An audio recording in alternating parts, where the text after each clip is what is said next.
Hey guys, this is Swap. So back in embryology series today, I'll covering the pharyngeal arches, clefts and the pouches. This is very important topic in pharyngeal arches, clefts and pouches में सबसे ज़्यादा important जो है वो हमारा pharyngeal arches. तो सबसे पहले क्या आता है? We know there are three germs layer. There are ectoderm, mesoderm and the endoderm.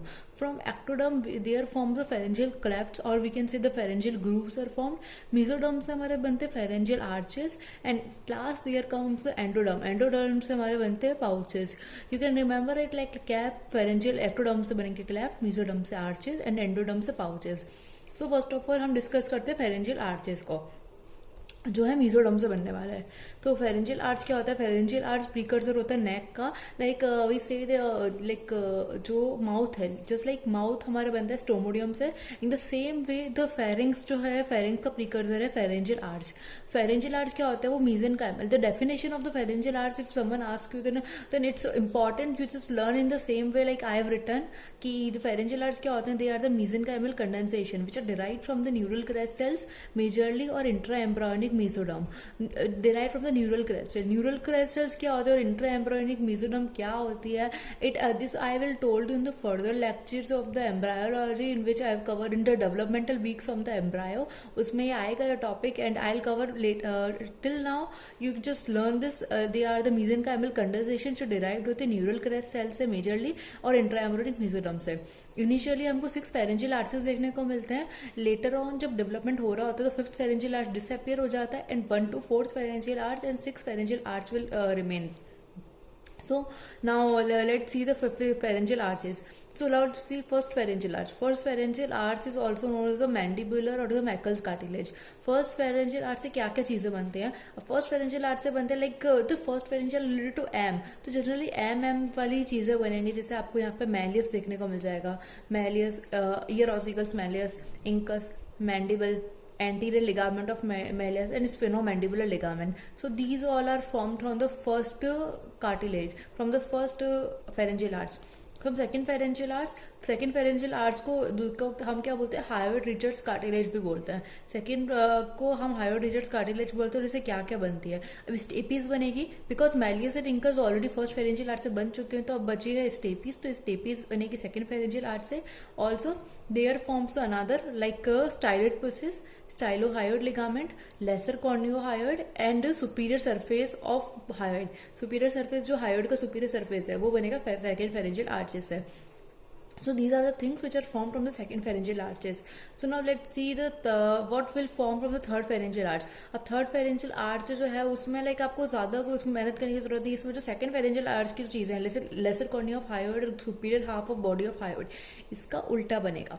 तो बेसिकली क्या बनेगा? इसमें लेसर कॉर्नियो था तो इधर बनेगा greater cornua of hyoid and superior half की जगह यहाँ बनेगा inferior half of body of hyoid. So here form the inferior half of the body of hyoid. Now let's see. अब हमें पता है फिफ्थ और फिफ्थ फेरेंजियल आर्च है नहीं, तो फोर्थ और सिक्स से कंबाइनली बनता है लैरिंग्स. अब लैरिंग्स की चीज़ें बनती है. अब लैरिंग्स के हम we have read already larynx about. तो लैरिंग्स में हमको कार्टिलेजेस देखने को मिलती है. तो लैरिंग्स की कार्टिलेज जैसे epiglottis, thyroid, cricoid, arytenoid, corniculate and cuneiform. These all the cartilages of the larynx will form from the fourth and sixth pharyngeal arches. Also there forms the thyrohyoid ligament. So these are the things which are formed from the second pharyngeal from the fourth and sixth pharyngeal arches. Now let's see in pharyngeal arches से कौन कौन सी nerves related है, कौन सी arteries वगैरह related है. तो first pharyngeal arch we have told you that it's related to mandibular. तो it's mandibular arch. तो mandibular arch से तो mandibular nerve हो गई और mandibular like complete M आएगा यहाँ पे. तो it's a maxillary artery. Remember mandibular nerve आएगा और साथ में maxillary artery. और muscles भी पढ़नी है हमको. तो M वाली muscles कौन सी है? muscles of mastication हो गई सारी, like lateral pterygoid, medial pterygoid, temporalis and the muscles. And so these are the muscles of the mastication. Also the mylohyoid, anterior belly of digastric, tensor tympani and the tensor peritoni. So tensor tympani and tensor peritoni, these all are the muscles of the muscles of mastication. Also the palate muscles are included in the are formed from the first pharyngeal arch. So now let's see the second pharyngeal arch. Second pharyngeal arch related with respect to face. तो इसमें आपको facial nerve देखने को मिल जाएगी और artery कौन सी देखने को मिलेगी? stapedial artery and nerves which are formed from it are facial muscles which are the facial muscles, stapedius, stylohyoid, posterior belly of digastric, posterior belly of digastric because anterior belly of digastric already first pharyngeal arch से बन चुका है, तो posterior belly of digastric and the occipitally, so these are from the second pharyngeal arches. And now see the third pharyngeal arch. Third pharyngeal arch seems like GG, third 3G is so common. So third pharyngeal arch से हमारी कौन सी nerve जाएगी? Glossopharyngeal nerve, also the carotid artery, common carotid and the internal carotid artery.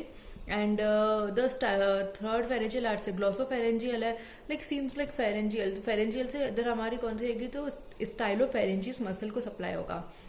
And fourth pharyngeal arch हमारी supply से nerve निकलेगी हमारी fourth से superior laryngeal nerve, और सुपीरियर लेरेंजियल नर्व आती है, और साथ ही में हमारी जो आर्टरियल सप्लाई है वो होती है arch of aorta and the right subclavian artery. So these are the arch of aorta and right subclavian artery are related to the fourth pharyngeal arch. Also the muscles which are supplied by these are the larynx. larynx में cricothyroid केवल, larynx में हमने अलग अलग पढ़े हैं, लेकिन larynx में केवल ओनली क्रिकोथायरॉइड. pharynx में सारी मसल्स एक्सेप्ट द स्टाइलोफेरेंजियस, क्योंकि स्टाइलोफेरेंजियस को सप्लाई कौन करता है? It is supplied by the third nerve, therefore इसमें आएगा pharynx की सारी except the stylopharyngeus. Also the intrinsic muscles of soft palate except tensor palatini and tensor palatini, tensor tympani, क्योंकि tensor palatini और tensor tympani already are supplied by the first pharyngeal arch. So now let's see these all are the from fourth pharyngeal arch. fifth pharyngeal arch होता नहीं है. So now let's see about the sixth pharyngeal arches. तो sixth pharyngeal arch से हमारी कौन सी nerve आएगी? It's related to the recurrent laryngeal nerve. sixth pharyngeal arch से related to the recurrent laryngeal nerve. Also it's pulmonary artery and ductus arteriosus. Don't confuse with इसमें तो आएगा arch of aorta, right subclavian artery, और six में आएगी pulmonary artery and ductus arteriosus. And all six pharyngeal arch से क्या बनेगा? सारी larynx की muscle supplied होगी six pharyngeal, क्योंकि हमने पढ़ा था 4 to 6 with respect to larynx. तो यहाँ पे larynx supply होगी, तो all muscles of the larynx except cricothyroid, because cricothyroid को कौन करता है? fourth pharyngeal arch की nerve. Now this all we have done with that pharyngeal arches. Also now let's see about the pharyngeal clefts. The pharyngeal clefts I've already told pharyngeal clefts are the pharyngeal grooves. So these are formed by the ectoderm. तो क्या होता है? It is basically the invagination of the ectoderm between the adjacent pharyngeal arches. Likewise you can see in this diagram this one यहाँ पे जो आपको invagination दिख रहा है, ये जो invagination है, this one is the pharyngeal clefts, or also you can say these are the pharyngeal clefts or the pharyngeal grooves. And ये middle में आपको जो mesodermal दिख रहा है, this one is the pharyngeal arches. And inside ये जो invagination है, ये वाला जो invagination है, ये ऐसा पूरा ये वाला जो इन्वेजिनेशन है, so these are the pharyngeal pouches. So endoderm से जो था वो फेरेंजियल पाउचेस हो गया, एंड एक्टोडर्म से pharyngeal clefts. And the ectodermal, these are ectodermal clefts, and they form the external acoustic meatus and the pinna.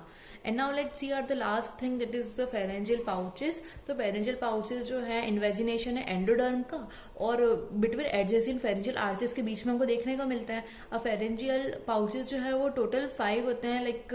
There are the 5 pharyngeal pouches. सबसे पहले first वाला विद रेस्पेक्ट टू ईयर है, क्योंकि हमने पढ़ा था related to tympanic cavity. Tympanic cavity ear में भी टिम्पैनिक मेम्ब्रेन को लाइन करता है, eustachian tube and anterior 2/3 of the tongue. And second pharyngeal second जो है वो करता है posterior 1/3 of the tongue and the palatine tonsil को. थर्ड फेरेंजियल पाउच जो है वो it's related to the inferior parathyroid gland and the thymus. And fourth pharyngeal pouch जो है वो superior parathyroid gland and ultimobranchial body से related है. Basically third और फोर्थ फेरेंजियल जो पाउचेस हैं, they are very important with respect to clinical aspect. They are also related to the डी ग्रिगोर syndrome, which I have told you in the further videos of the embryology. So this we have done with that. And also there are some bones which I have already told you in the which are formed from the pharyngeal arches. So it's already covered. Likewise, if you want to see, you can see these malleus, incus, maxilla, mandible from second pharyngeal arch, lesser cornea of hyoid, and a greater and superior half of body of hyoid. Also the from third pharyngeal arches, greater cornea of hyoid and the lower body of hyoid. So these are the bones I have covered with pharyngeal clefts, arches and clefts. So this is the most important basic information which generally asked, because there are a lot of many questions. So this information you should know. So if you have any doubts regarding this topic, then you can just ask me in the comment section, or just DM me at the Insta ID mentioned in the description. So bye bye guys.